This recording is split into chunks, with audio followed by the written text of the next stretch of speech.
Back on episode 100, two Michigan dairy producers, Tommy Oesch from Swiss Lane Farms and Clare Alderink, manager at Ryzebol Dairy, talked about doing hard things like running 4 miles every 4 hours for 48 hours, the 75 Hard Challenge, and if you recall, Clare also mentioned he was training for an upcoming marathon. Well, I caught up with Clare just days after he crossed the finish line of the Kalamazoo Marathon, running 26.2 miles in 3 hours and 33 minutes. That's roughly an entire hour faster than the average marathon finish time. And this dairy manager turned marathon runner is back today on the Up-Level Dairy Podcast. This is the podcast for dairy farm owners, managers, and advisors who are committed to profitability, sustainability, and excellence.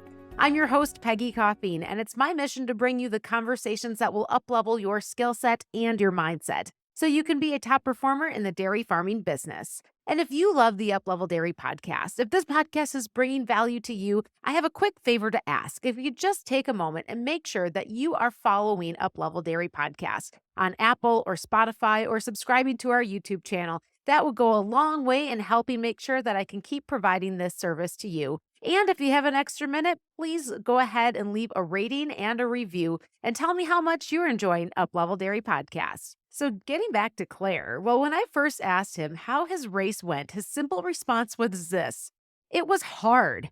But Clare had been training for months to not only condition his body with the miles, but as you're going to find out, more importantly, to strengthen his mind. And that is what got him through an unexpected challenge and brought him all the way to the finish line. Keep on listening to hear about Clare's race day experience, how he views running in much the same way he views managing the dairy, from developing discipline and consistency to defining which data points really improve performance and practicing patience for the long run.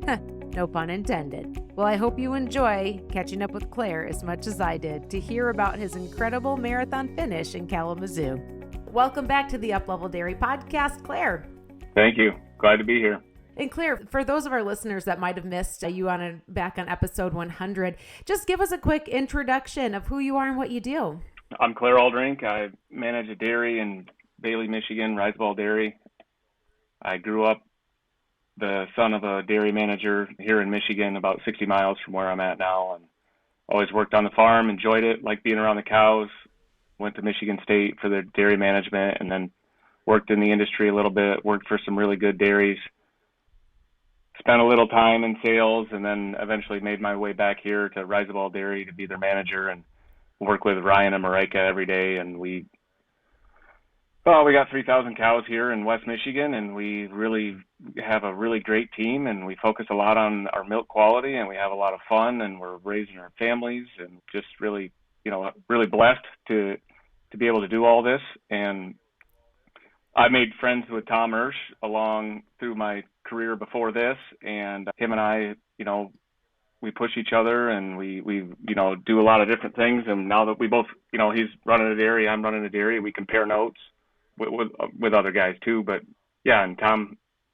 and I got into some different things and started doing this 75 Hard Challenge, and then it turned into running a lot. And then I had some goals, he had some goals. We worked on that, and then that's how I ended up here on the podcast talking about it. So you're a dairy manager. Like, that's more than a full-time job. And you're a dad, and you're doing important things, but yet you prioritize and find this time. You don't find the time, you make the time. And you have the discipline to hold it in your schedule, to do the things that you know are necessary to get where you want to be in your goals for your marathon. And so that led you across the finish line just last week in Kalamazoo, and at a 3:33. And remind me again, that pace was an average pace of 8:08. At 8:08 average pace, a finish time of 3:33. And for those that aren't avid marathon runners and fans, like, that might not mean much too. What's the average marathon finish time for, I think for a male, it's like 4 hours, right? Is that about right? 4:20 something. 4:23, I think. You are well above average. And your goals are to continue to be that. And you've got the big goal of having a Boston qualifying time in the next year, a couple of years here. 3 years, maybe. I don't know. As soon as I can, I'll just keep going until I can, right? Well, I can as soon as I've done the work to earn it, I guess. So, okay, so I have to ask you this. This is like a kind of a runner to runner question. So, being a dairy manager, but you've also picked up, like you said, running in the last few years. And so now you just completed a marathon. For those that aren't marathon runners, that's 26.2 miles of running with your feet and legs with no one chasing you. That's what a marathon is. So, just take us back a moment and tell us a story of how a guy that wasn't a runner in a couple of years' time just completed his second marathon. What's the backstory? I started running in COVID because it was really boring times and there was nothing to do. So I started running on the treadmill. And through the dairy, I met this man named Gary Haga. He's a running coach and an excellent runner. And he also ran the race on Saturday, and he won his age group, and the 2 age groups in front of his age group, he would have won them as well. So, I mean, he's just a really elite, awesome runner and a great running coach. So shout out to Gary Haga. I met Gary, and then Gary's like, well, hey, if you like running, I can teach you how to do it the right way. Because I always just got on the treadmill, or I went out and ran as fast as I could for as long as I could, and thought, that's pretty good. Someday I'm never going to do anything anyways. I'm just running to stay in shape, to try to be disciplined and lead a disciplined life, try to do some physical activity in some manner, right? So Gary started sending me plans, and at first it was pretty crazy, like, hey, run an hour. Like, I've never ran an hour. I'm not going to. And then you run an hour, and you run an hour and 15 minutes, and you start doing these runs, and then it turns into not running just as far as you can, as fast as you can, actually running slower and just paying attention to all sorts of different things, your heart rate and stuff like that. And then that actually start to make it like enjoyable, like where you want to go run and you want to kind of see what you got and what you've done. And for me, that was pretty cool for the first year. Just a lot of first accomplishments, just running distances I never had and never thought I would for whatever reason. And you just kind of, for me anyways, that motivated me to keep doing it, just to kind of see what's here. And then I signed up for a race that got canceled because of COVID, and I thought, I can run a marathon because I've trained as much as I've ever been in my life. This is a good idea. So I signed up, and I was dumb enough to go do it. And it went really poorly, and I cramped up, and I realized, you run a lot of training, and you do a lot of 15-mile runs, and sometimes you do 20-mile runs. But it really gets real after 20 miles. When people say that the race starts at 19, they're not joking. And it's not even really the physical part at that point, because if that's all, it gets really difficult. And I wasn't ready. I wasn't physically ready. I wasn't mentally ready. I wasn't ready for any of it. So I walked a lot, and I took a lot of time, and I felt like I had failed to accomplish what I was trying to do. And I was a little bit embarrassed by it, honestly, but don't be ashamed. Only 1% of the population does a marathon, whatever. Well, I thought I would dedicate a lot of time, and I thought I could put a better result down, but I kind of backed away from going to be Mr. Marathon runner after that, and I kept running, and would do a race here and there just to kind of see, because I still enjoy running. I enjoy the time alone with my thoughts. I enjoy the time to just kind of, I do it in the morning before I go to work. I can unwind before I get there. And I think that's a good thing for me to do. And if I'm going to do it, I might as well do it for something. So I had a friend mention that he was going to do Grand Rapids in the fall. So I decided I'm going to just do Grand Rapids in the fall, just to kind of keep me on track, keep me doing something throughout the summer. So I went ahead and did that a little better, and then that led into this year, 75 hard again in January, Kalamazoo race. I've kind of decided, okay, my goals are different now. It's not to complete a marathon. It's not to get it in 4 hours. It's way higher than that, and it's crazier than that. But if I can continue to make progress in time, I will be able to accomplish it. But it's just going to be hard, which is good. So that's kind of where we're at now. Started out as just, hey, I got to have something to do to kill some time during COVID. Turned into part of my routine, a habit, right? 66 days, develop a habit. Do anything for 66 days, you'll want to do it on day 67, right? So just kept doing it and wanting to do it, and then it, just kind of turned into this thing that here I am on a podcast talking about running now. Imagine that. I wouldn't have thought that. I would have never even imagined a half marathon on my radar, 5 years ago. If you would ask me that, I would have said, no way. Why? What's the point? You mentioned that when it has come to running and training and really looking at what you're doing on an analytical level. So it's kind of like, again, like you're talking about, you're doing the training, you're putting in the work, but also learning. And is it that much different than managing the dairy in some regards? I mean, you use a lot of data and analytics in your management too, right? Absolutely. And I did a 10K with friend of mine, Aaron Gasper, a really good dairyman, the guy that did the 4x4x48 with us. We did a 10K. So you check your 10K time, and it tells you what your marathon time should be based on that. You do a 5K time trial, do the same sort of stuff like that. VO2 max, Tom and I look at that all the time, comparing that, trying to, that's your body's ability to basically transport oxygen. So the higher, the better. The really elite runners are very high. So we just try to improve that. I don't know if any of that stuff matters. And I try not to share all that stuff with everybody else, because it's certainly what my heart rate is doesn't matter to you or to anybody else, and it shouldn't. But they're just metrics that I use, that I look at. How does it all look on the data, and how does it feel? I do the same thing at the dairy. How does it look when I'm out in the barn? How do things feel? What do I see? And then go look at the data and make sure that that's telling me the same thing that I think I'm seeing. And sometimes it's not. That's why we track the data, because feel and what's actually happening, sometimes our correlation does not equal causation, right? So at the dairy, and that's not what's really happening. The same thing can happen in running training too, is sometimes you think, well, this is really improving. I'm just going to run fast for a while. Well, it doesn't make your VO2 go up, so you're not improving your body's ability, even though you might feel better because your average pace has gone down for the month, if that's what you're really worried about. So, I mean, that's, I guess, a good example. It depends on what your goals are and what you're focused on. And I do use the data at the dairy the same way I try to use this stuff for my running, to,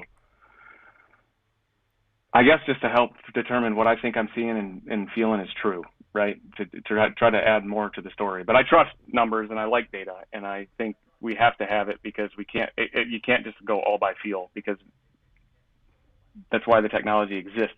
We need it. We need it to help us.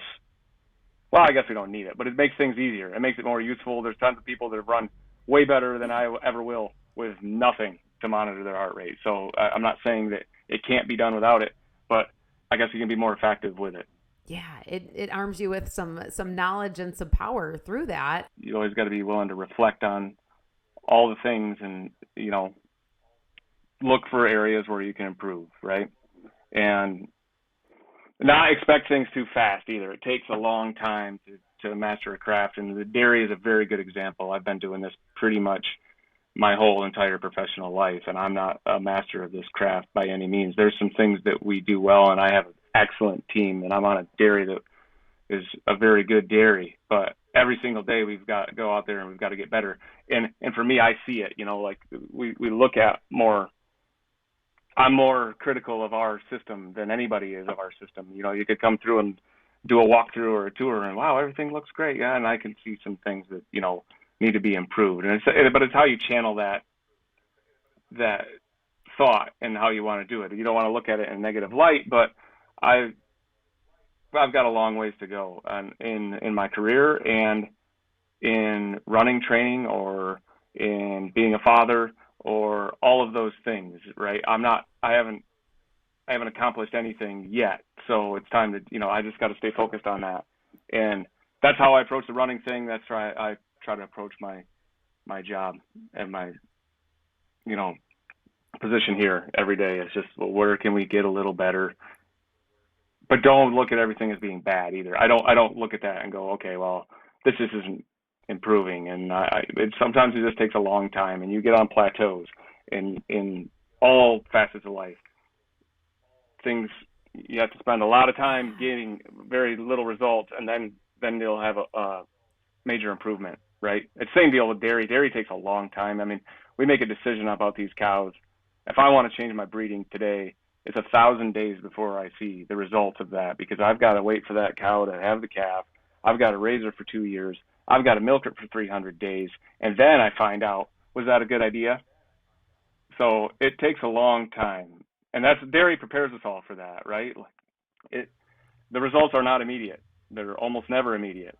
So you got to have faith that what you're doing is hopefully going the right way, and be okay when sometimes it's not, and realize that everybody makes mistakes and just correct and move on. Yeah, it's the long game, right? And or should we call it it's the long run, no pun intended. Right? So so think about that for a moment. It arms you with some knowledge and some power through that. And you mentioned that data is helpful in being able to reach some of those goals. And so for you, for this most recent race, what were your goals, and how do you choose to set them? I guess every one I've done consecutive has been better, and just be better. And my goal was 3 hours and 30 minutes. I didn't accomplish my goal this time on time, but after the experience, I don't have any shame about what happened on Sunday. I had everything I had was out there in Kalamazoo. Tom and I did a lot of crazy running here this last few months. I was a little dinged up in my training. I'm not here to make excuses. When it came time to start building speed, I backed away and I didn't accomplish my training the way I should have, because I was trying to conserve myself to try to be less sore on race day. But I had enough, and I showed up and I gave it everything I had. A really mental preparation was the key to this race here, because I knew I wasn't going to be 100% physically, and I knew I wasn't going to run a Boston Marathon qualifier, but I really wanted to make sure I was going to be faster than my last one, because that would feel like a little bit of a wasted 6-month cycle if you go backwards. But those things will happen eventually. The way the race went, I felt like I was running it the way I wanted to, and just had there was a very, I don't know, decent period of time, I'd say after 18, where I was really thinking, I want to quit. I want to be done with this. What am I doing here? This isn't. But you just keep your feet moving and you start thinking about the next half mile. That's what Gary told me. I just need you to go out and run the next half mile. Do that 53 times and the race is over, right? That was fun at mile 9. Next half mile, I'm getting a little quicker. This is all good. And then that course, we got out and we were alone, and it felt like you were running by yourself for a couple hours. I discovered this, I guess, when we came back into town and we re-merged with the half marathon and the 10Kers. I like to be with the other people when I'm running a race. And I didn't think that. I've said a lot. I like to run alone. And I don't want to talk with anybody. I don't want to be, but it's nice to have the other people there to motivate you and to have the people around and actually, see the things moving when you get to that point. So it got really tough at the end of this race. My watch died at 20.75. So I get really reliant on that stuff if you train with it every single day. Your watch died. And now, like, to a normal person that isn't into this stuff, that might not mean much. But as a runner, I know, and I can tell this too, is that you cling to as like, it's almost like a comfort factor and a motivational factor and part of the mind game. And your watch is one of those things. For me, it's looking at what's my pace at, where am I at in the race? And so you ended up losing this comfort piece. At least that's what it would have been for me. It was a comfort piece, maybe for you too. But this piece of consistency in your training that you relied on, that probably brought some sense of you being able to keep a pulse on what was going on and how close you were to reaching your goals. And when this went out was exactly at the point that you just talked about, when the hardest part of the race comes up, when you're beat up, your body is tired, there's, what do they say? It's a 20-mile run and a 6-mile race, right? Or 20-mile warm up and a 6-mile race.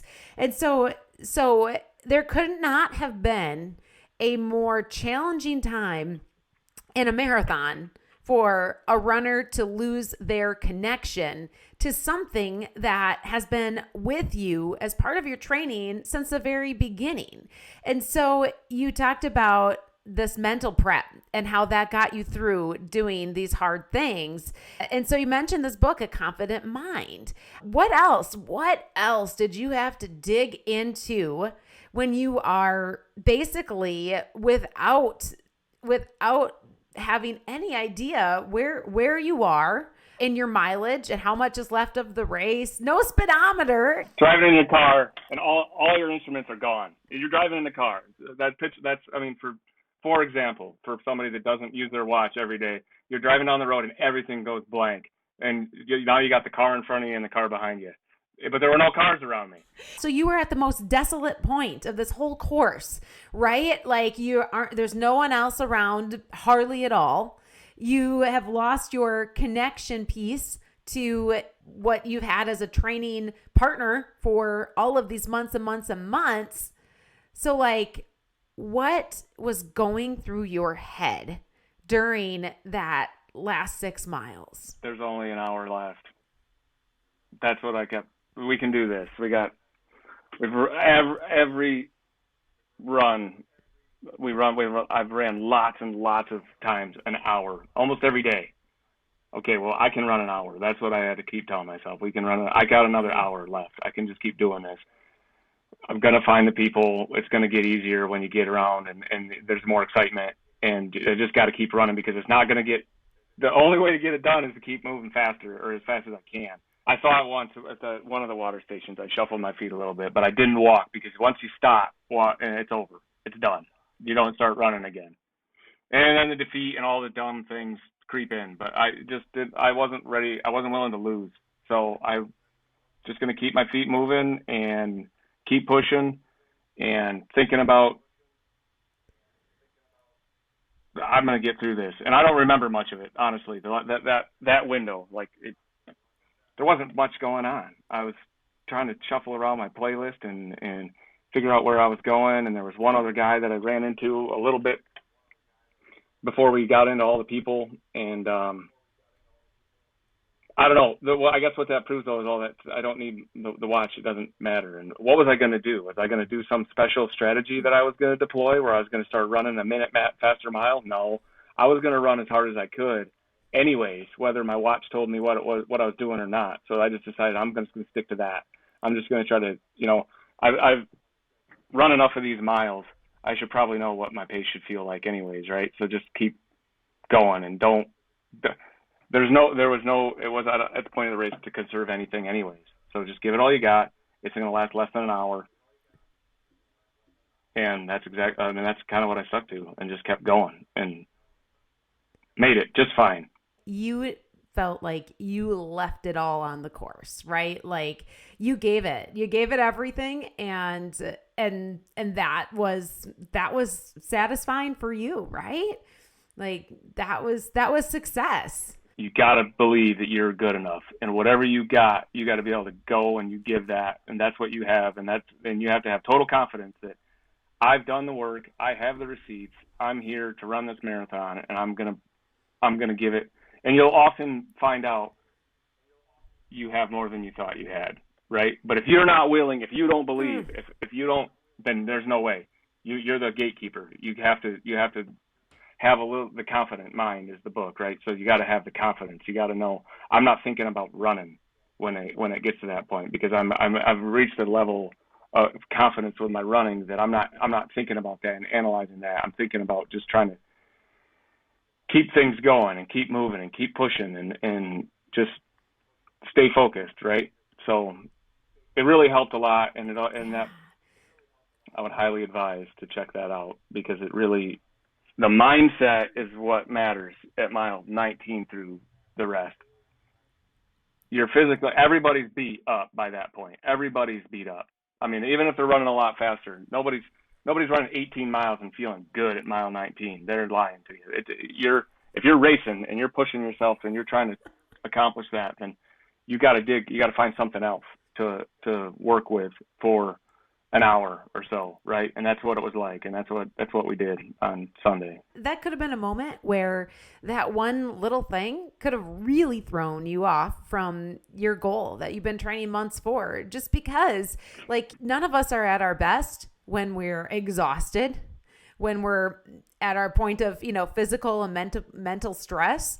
And like that's where you're at mile 20, right? Like it's as you said before, that's not the easy stretch, is those last 6 miles. And so any little thing that was out of the plan could have thrown you off, but you were able to dig back into all of that mental training. You talked about the Confident Mind book. What are you listening to? Like, what keeps you going? Tom and I talked about this. Whenever you're doing anything in life, the enemy gets a vote, right?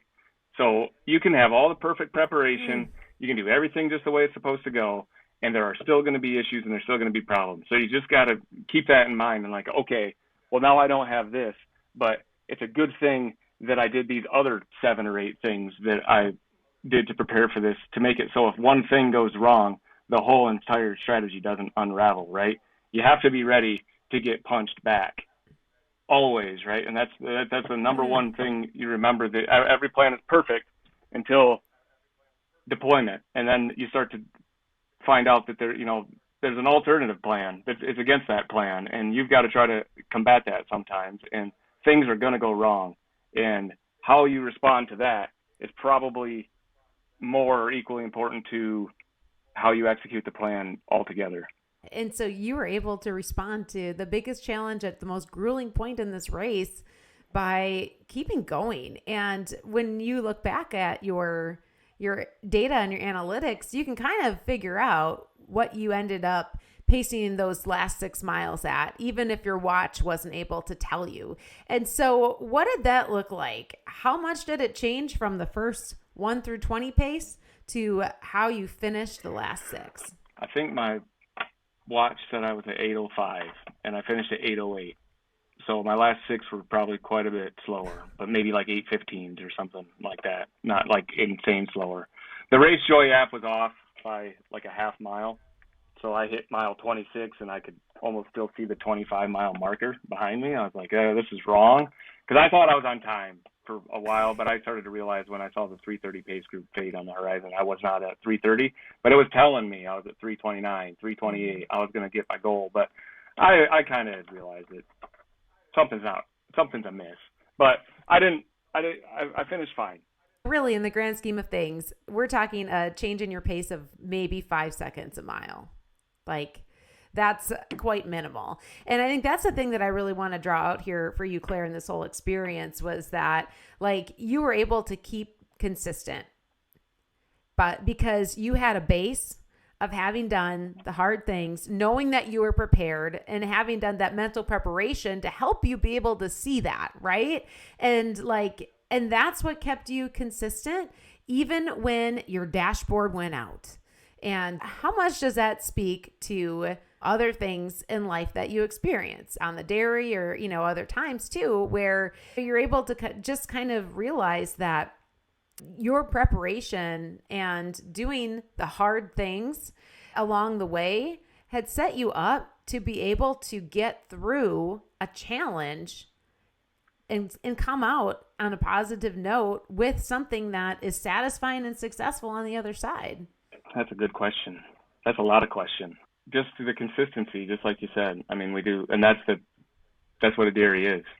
You got to try to do the same stuff over and over and over and over and over again, and you manage the same small issues all the time, and the problems are the same. And like I talk all this about, I've got all this running data. Well, I still have things that are wrong that I don't correct. Even if I work on it, I'm not correcting it. So maybe I don't know how yet. There are things in our parlor that I work on with our guys that I have not corrected, that I don't know how yet, but I'm not going to stop trying. You just got to continue to try to do the same things as best you can, and then you can start to measure the things that you find that actually have value. Vertical oscillation doesn't matter in running, but we measure it, right? There's things I want to throw out a specific example and make everybody mad in dairy that we measure that don't matter. There are things that we are looking at that aren't important, but it's figuring out what ones for you are the best ones and what you're going to use to guide your vessel, right? What's your compass? What is it going to be, and stick with those things and try to improve them. But it takes consistency and it takes time, and the dairy is very much the same. And the way we milk the cows and the routine and feed the cows, and they don't want anything changed ever, and that's great. So they measure us. They're the ultimate measuring stick. If something changes out there, in the barn, Mm. it's because of something we did, right? So what did we do? And I really enjoy it. I like to be involved in this industry. I like to be with the people, and the stuff that we get to do every day and working with the animals is truly a blessing. And I don't think people understand how lucky we all are to get to do this. I know there's hard stuff, but everybody's got their own set of problems, and every industry's got their own issues. So I just think the discipline, Jocko Willink, discipline equals freedom. That's true. Do your things that you need to do, even if you don't want to do them, and then it will make it so when things hit the fan, you're ready, and you don't even realize that you're ready. Sometimes we have meetings that there's not a lot of content, but we have the meetings every other week because that's what we do, and we need to do that, and we need to talk about the things, and sometimes things are good, and sometimes there's more opportunity and less, but we're constantly doing it to try to prepare ourselves to be better, how to handle problems, improve the communication. This is a team here. The number one thing in any team, especially when there's multiple parts moving, it doesn't take a lot of communication to run a marathon. You do it by yourself. But to run a team, that's all it takes. That's what it takes all the time, is make sure that the right people are getting the proper message so we can be effective, and they know what they need to do, and they know what the expectations are, and just to know what's going on and feel like they're a part of it and they're included. And I think that all of that matters. And that is, when I first came here to the dairy, I didn't speak very good Spanish, and I felt very handcuffed because I think one of my strengths is my ability to communicate with people and illustrate what I want to accomplish. And I think I can even inspire people a little bit with my communication. That all goes away when you change your language immediately. I can't, but it's 7 years. I conduct all the meetings all in Spanish now with the guys, and I can talk to them, and we can do lots of things that we were incapable of doing, but it's all because of communication, and even amongst our management team, communication. And I'm kind of going off on a tangent here about that. What am I disciplined about? Communicating to my team about being in front of my cows in every single, at least once a week, but I do the vet check, being in front of the cows, going out and seeing what's going on in the barn, making yourself available to the team. I do those things, and then I'm allowed the freedom to go do things that when I'm not around here, I can go run for hours. Or another very passion of mine is fishing on Lake Michigan with my friends in the summertime, and we go, and I really enjoy it. I love Lake Michigan, and I love everything about that. But I can't do any of that stuff if everybody's here not knowing what's going on and what to do, and they're asking all kinds of questions, and I haven't allowed and created an environment where maybe I can be absent from it and it can still operate. But you have to have the discipline to do it because it's easy not to. I don't want to have meetings with the guys most of the time, but I still do it. And you don't want to get up and go running every day, but you do it. And you find yourself, you think, well, why are you just doing stuff you don't want to do all the time? Because once you get it done, you feel a lot better. And you realize, oh, that's why I should have done it. And you don't, I think it's human nature to naturally drift from what you should be doing. So let's try to keep a few things and do them all the time. And it's not going to be perfect. And yeah, that's what works for me. And I'm not saying it's working great, well, but I mean, whatever I try to do it like as best I can, the most of it, like get really into it and really enjoy it. And then maybe if I find something else that kind of piques my interest, go do that really good for a little while too, right? And just try as many things. And life is about the moments that you create in life. Go make as many of those as you can. The moments are what's important, right? You know what you want to do to just take the foundation you built and use it to achieve the next big goal. And Clare, thank you for sharing this really inspiring story that's a follow-up to when we last chatted, when you were getting ready and in your prep process. And now we get to hear how it all came through full circle and how you were able to really just do hard things, which is what we talked about last time. But this is the example of not just saying it and not just talking the talk, but actually doing the thing. And that in and of itself is totally inspirational, and so appreciate you sharing that with us today here on the Uplevel Dairy podcast. I hope you enjoyed listening to Clare as much as I did today. And this conversation, well, it was about marathon training and running. There's so much more to that, so much more depth and so much more value to ideas like discipline and freedom and mindset. And that book that Claire mentioned, A Confident Mind, that one is on my listening list as I start my own marathon training in the next month. Well, thank you for listening to the Uplevel Dairy podcast. I'm Peggy Coffeen, and if you aren't already on our Uplevel Dairy email list, make sure you head over to upleveldairy.com and join the Uplevel Dairy community. That's how you can make sure that you get an announcement of every new episode right in your inbox.